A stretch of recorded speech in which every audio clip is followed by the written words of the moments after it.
Hi guys, welcome back to the series of our central interviews. Today I have here Gabriel Levy from Reforestamos México, and I'll let him introduce himself. Hi everyone. As Olia said, I'm Gabriel from Reforestamos México. I'm an environmental engineer with a specialization in sustainability science, and I work in the innovation area of Reforestamos México, which is an area that works with youth entrepreneurs and companies who are working towards innovation process and nature-based solutions towards the forests of Mexico and Latin America. Gotcha. Could you tell me a little bit more about Reforestamos in general? Yeah, sure. Reforestamos, it's a civil organization that started working in Mexico 20 years ago. Uh, the main thing of Reforestamos was doing reforestation, as the name as the name says. But when the years came by, they realized, or we realized, that reforestation is not just the main thing to do if we're talking sustainability. So Reforestamos started to do a lot of different kind of projects like education, like carbon credits, like nature-based solutions and innovation. And we work with Mexican communities who lives in the forest, and they want to have a bigger impact on their habitat. And also we work with companies that want to reduce their impact on the environment, working with the local communities and their forests. Gotcha. So when it comes to communities and eco-entrepreneurs, ecopreneurs, do you help them improve their projects? Do you help them get funded? How does it work? Yes, we actually have a project called Joven Emprendedor Forestal, or Youth Entrepreneur Forestal. No, Youth Forestal Entrepreneur, which we help students that have like an idea of a project, and we guide them with design thinking methodology to to nudge them in the right direction, to to help we help them to make their product a better product, or a better service. And we have like a community and a network of mentoring and teachers that know a lot of design thinking and innovation, so we kind of help them to have a better product or a better service. And most of our products or services are not just timber products. We also work with entrepreneurs that are working with ecotourism. We work with ecopreneurs that are working with production of with production of how do you say that in English? Honey. We work Okay. with honey producers. Sorry, honey producers. We work also with education, like professors and researchers that want to have like a update of their methodology of how to teach sustainability, or to teach the relationship between humans and natural resources. Gotcha. You mentioned civil organization. What does it mean exactly? Well, the civil organization is mostly based on people who have like the same philosophy of life, and that wants to work towards a goal. We're not a like It's a non-profit organization. That's like the translation about it. And yeah, we work with people too. Mostly we're focused on working with people. So we try to do like it's like a movement inside the Mexican society. Like Reforestamos Mexico is very known in Mexico because it's one of the first organizations or non-profit organizations that works with forest and reforestation. So that's like the main thing of a civil organization or a non-profit. So you're like the green patriots. Something like that, yeah. Because actually we work with a lot of big companies, like as I told you, Bimbo. Bimbo is like the one of the biggest producers of Mexican bread. Okay. And it's not just in Mexico. I think that it's in Latin America, and they also use us as an organization to do mitigation and to do carbon capture of their emissions. So it's not just Bimbo. We also work with banks, with Santander. We have like this small option to donate a tree when you are taking some cash out from the ATM.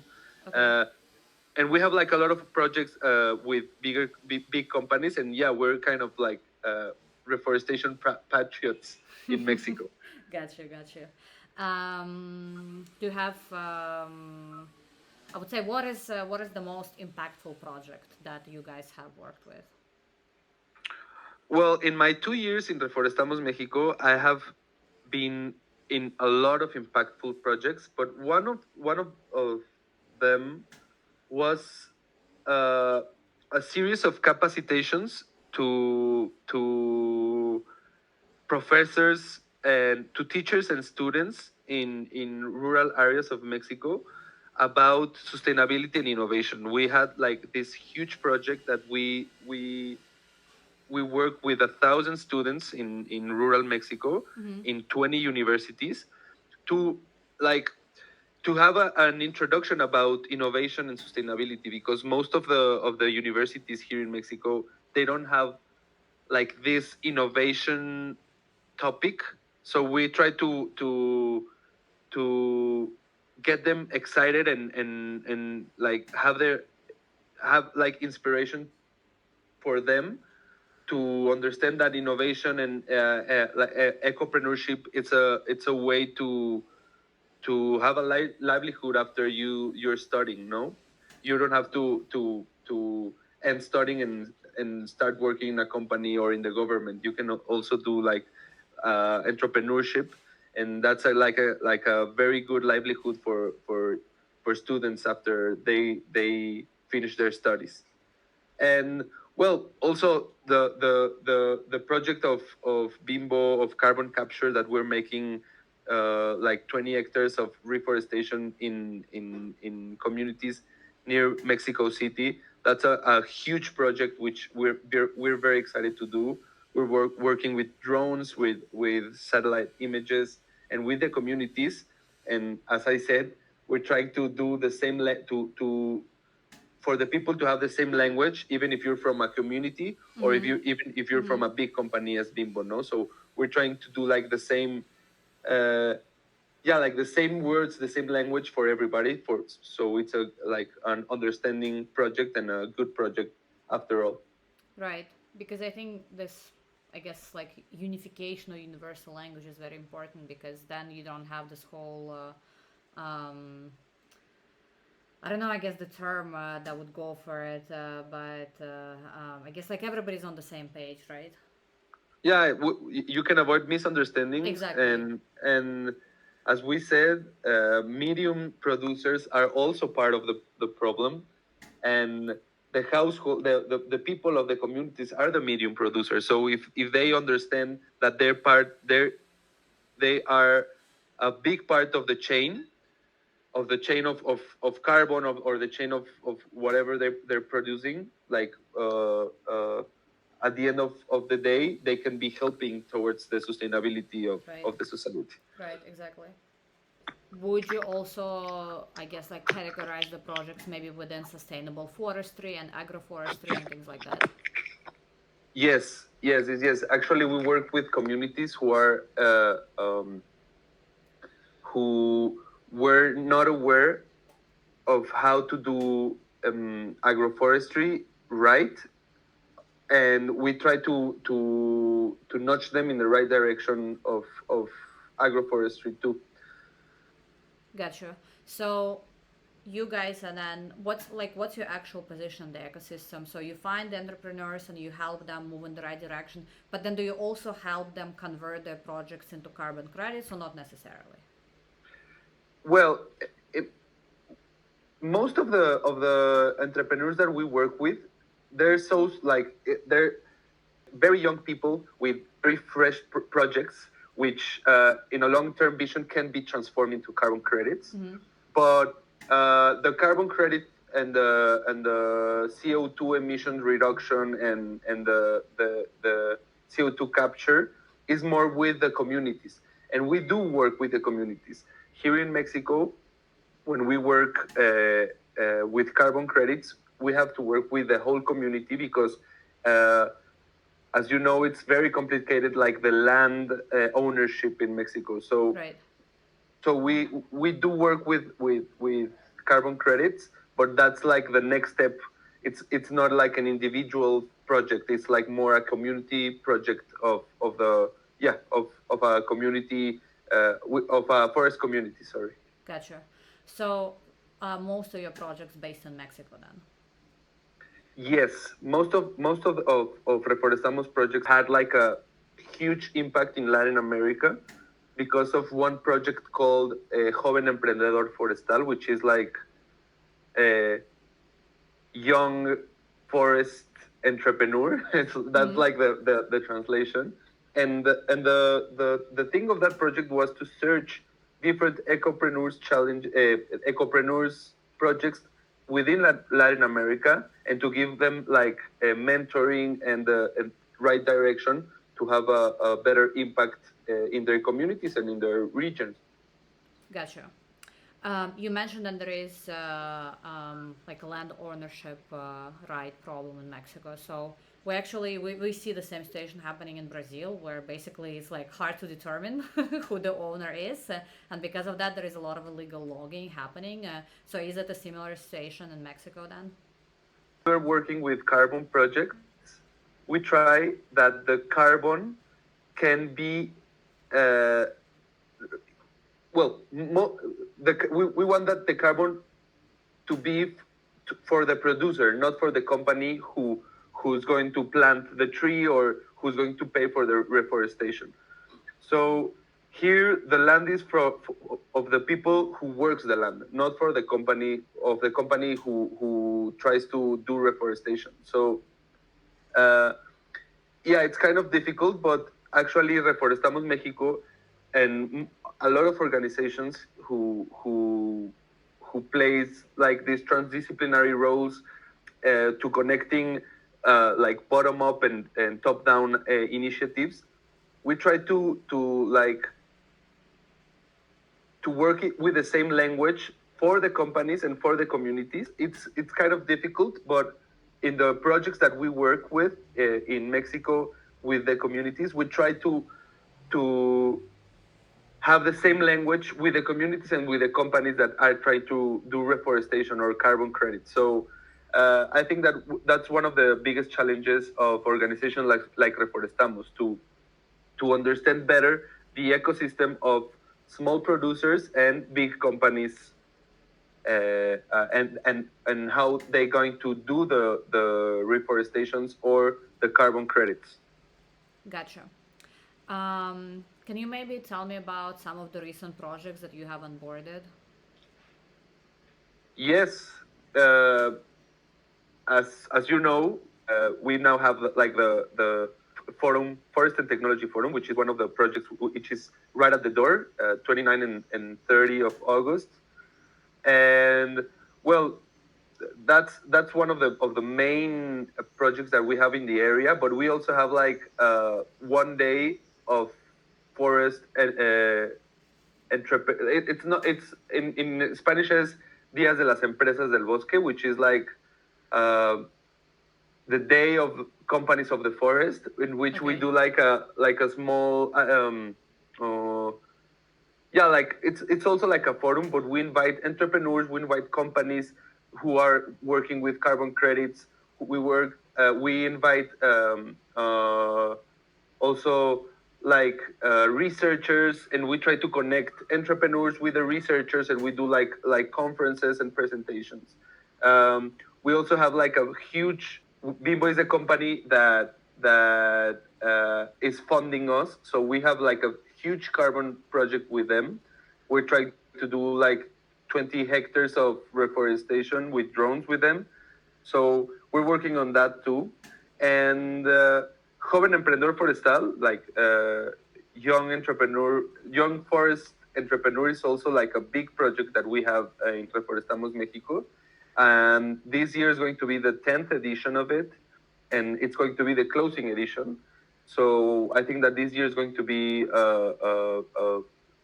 like a huge event for that project, and obviously you're invited to come and to see if how is it going. And yeah, most of our projects are based on with people, with entrepreneurs or with students or with developers of technology.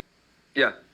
All right, next question would be, what do you see as the biggest challenges when it comes to, let's, I guess, as you put it, like the forestry innovation?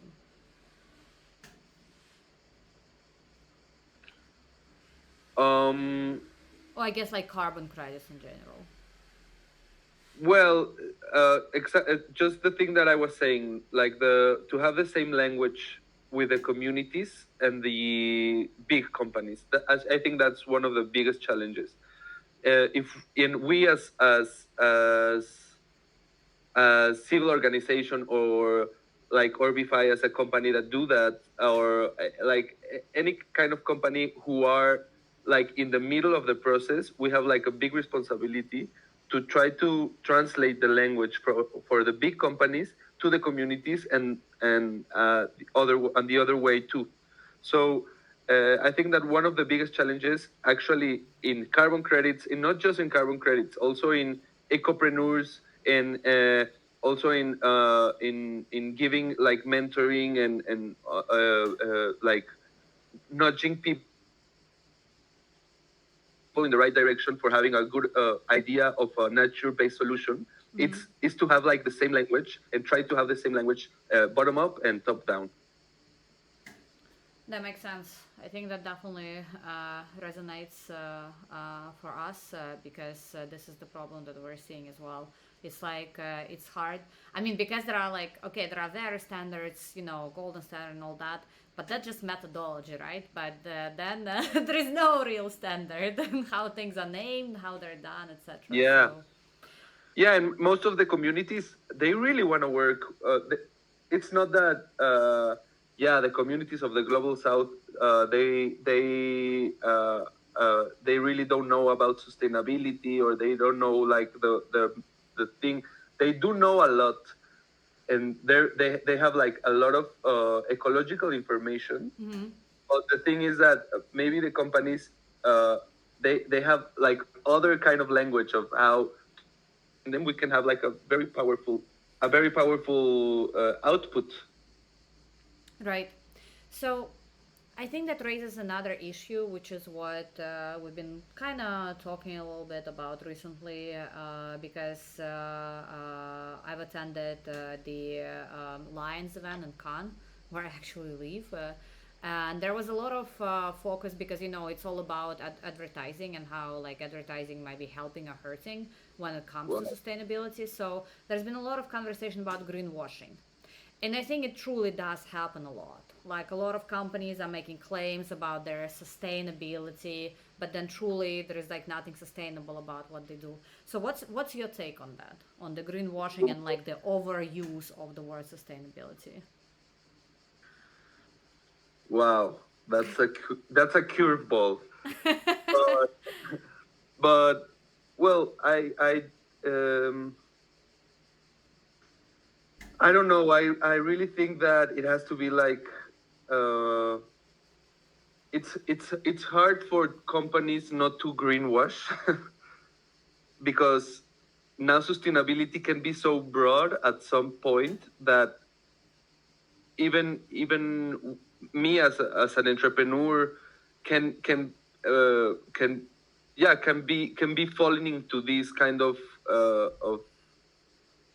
areas of greenwashing. But I think that bigger companies should be more aware of how to really count or yeah quantify their impact on society or on environment. So I don't know, Oli. I think that greenwashing has been around always, and it's gonna be around forever too. So the thing with greenwashing, I think that it's a hard topic, and I think that it has to be like we should put more attention to it with the big companies, not and also with us, like small and medium companies that are working with carbon credits or with uh, uh, um, or with communities or with conservation. Yeah, we should check it out and see if we're really doing what we're saying that we're doing towards sustainability. I absolutely agree. And I think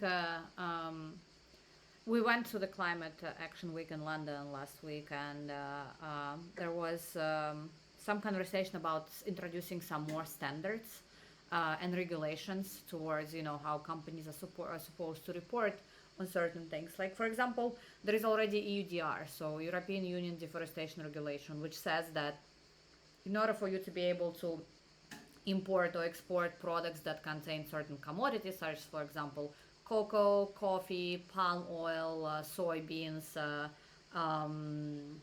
oh my god, beef, and actually, well, obviously, timber. You need to prove with satellite images that your plantations did not cut down forests to be there. So that was like, that caused a lot of shock waves because now people cannot, like, companies cannot avoid proving that actually, like, their suppliers did not, deforest an area to expand their plantations, which I think is what's happening a lot. But at the same time, everybody's pointing fingers at bigger companies saying, oh, I don't know, Unilever or Starbucks. Procter, Yeah, yeah, yeah, exactly. But then what I've understood through some of our research is that it's actually like also smallholders that do this, like chop the forest, and that yeah. really goes unnoticed. It's kind of hard to understand that because uh, yeah, we got used to point at the big companies, but actually here in Mexico City, the medium companies are starting to grow a lot. We're having like medium producers of rice, of soy, of meat too. Like it's not just Walmart or Right, exactly. Coca-Cola, no? Hmm. And yeah, and the legislation for that for them, it's not very yeah, it's like broad. Yeah, It's it's still like broad. vague. Hmm. So it's kind of hard to track also the chain from the medium producer because it's Mexico is so huge. Like you have like a lot of communities, a lot of little towns, a lot of like cities. As you said, medium producers are also being part of the Of the problem. well of the yeah of the problem. We don't have to like to point to the big companies too, and I think that what I was saying that I don't know if standards would work in the global south with medium producers. I think that it has to be like more like a sensitivity and education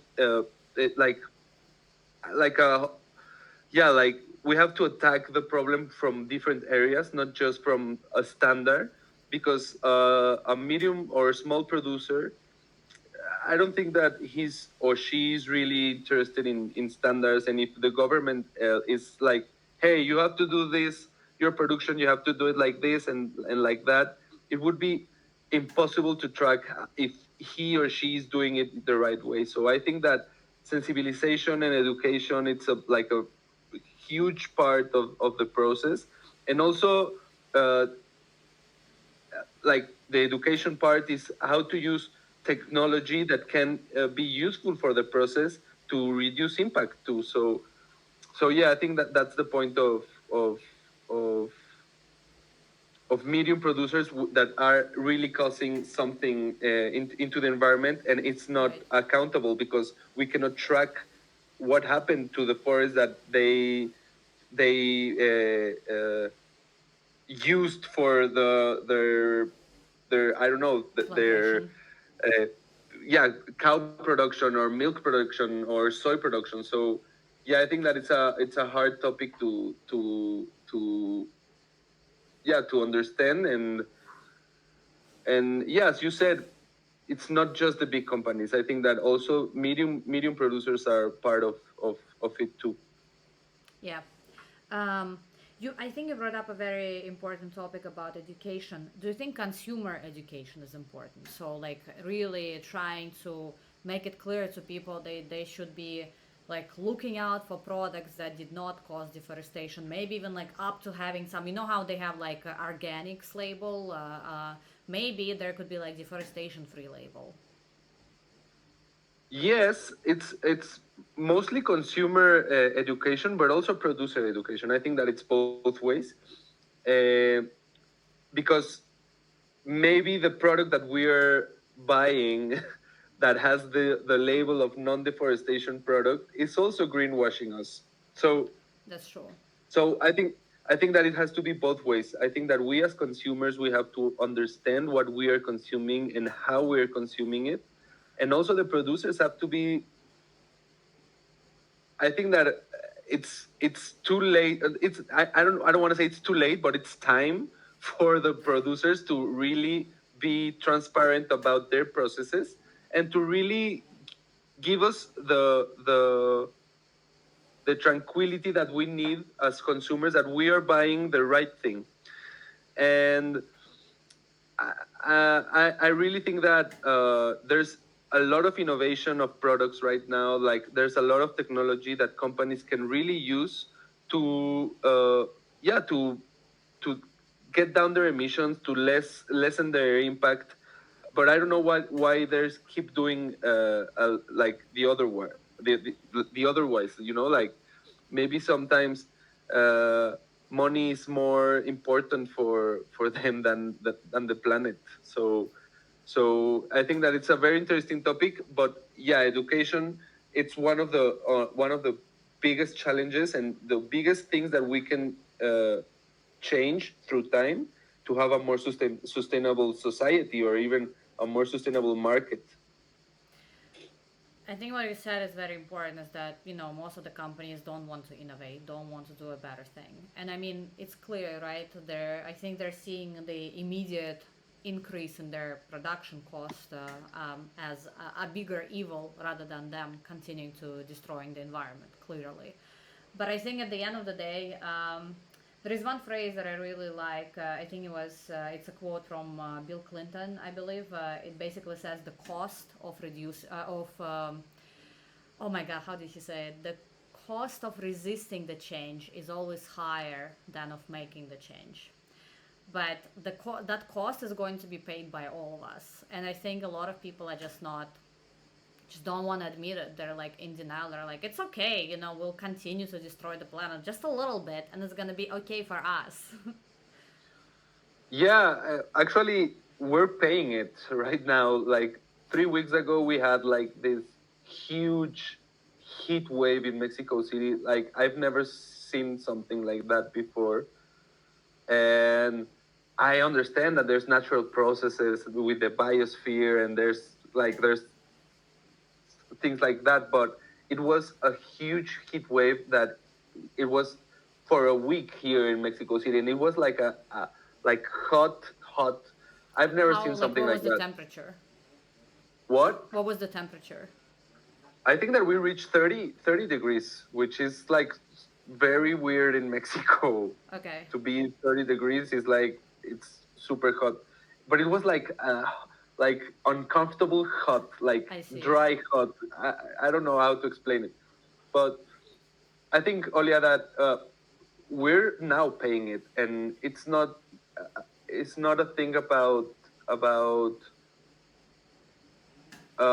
doing actions to reverse climate change. I think that we have to start to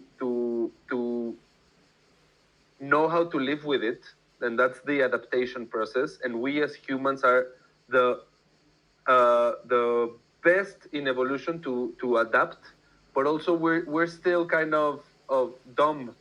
I think that we have this flag of being the superior species, but at the same time we're so primitive in a lot of things.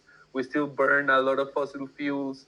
We still do this like intensive agriculture and food process. Yeah, like the food processes are still like kind of old. So I think that innovation is also like the key to a better future, to a better understanding of the planet uh, processes. And yeah, I think that the change I think that we as millennials, we still have like this flame, like this hope inside, and that's why we're working towards it. Like Orbify or Reforestamos Mexico, the organization who looks towards sustainability, who looks towards education, who looks towards innovation.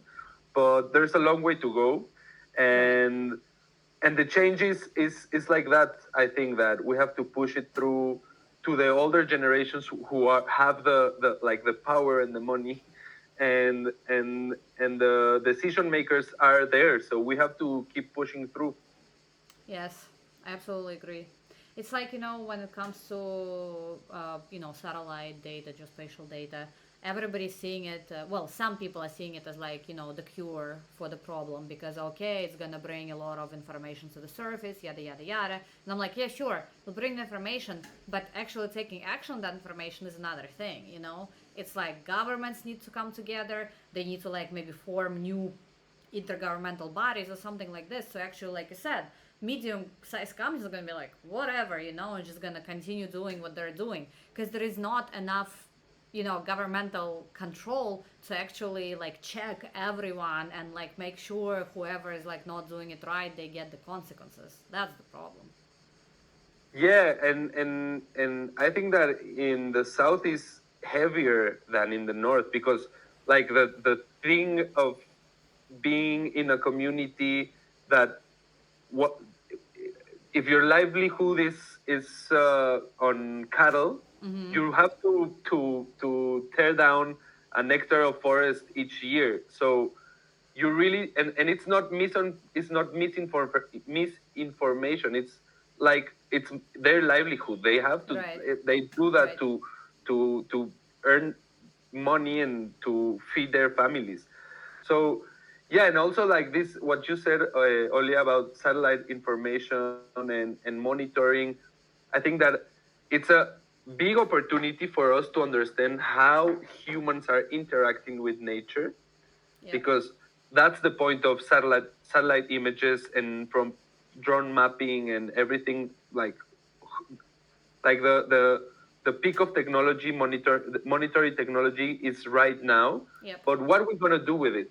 Like we really can do more than just do like a Excel like document with numbers. And I don't know, I think that we have to be more creative, and to to use the technology that we have towards a better future, because we don't have like much time for it.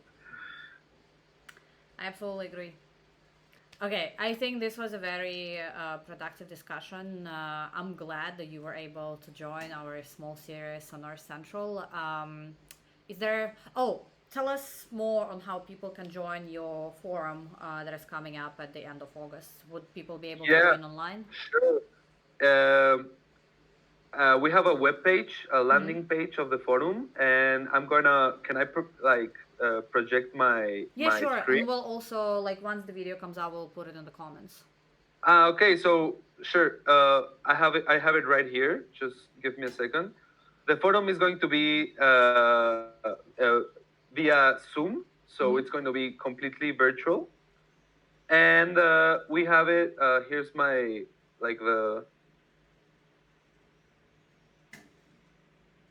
here's the flyer. So if you scan this QR, actually you can enter to the landing page. It's the third year of the forum that we can. We have been doing this for the last 3 years, and we had like a very good experience. We had most of our audience is from universities and from like youth movements who are interested in technology, like a lot of entrepreneurs. And yeah, you can see the information of the forum in the landing page of oh, sorry, the landing page of Reforestamos Mexico. The forum is called Foro Bosques y Tecnología, or Forest and Technology Forum. And it's a big opportunity for entrepreneurs and developers to connect virtually. And yeah, I'm going to share you the information to Olia. Well, thanks so much for joining us on North Central, and I wish you a good rest of the day. Thank you, Olia, and thank you very much for the invitation. And un saludo a todos los amigos de Orbify.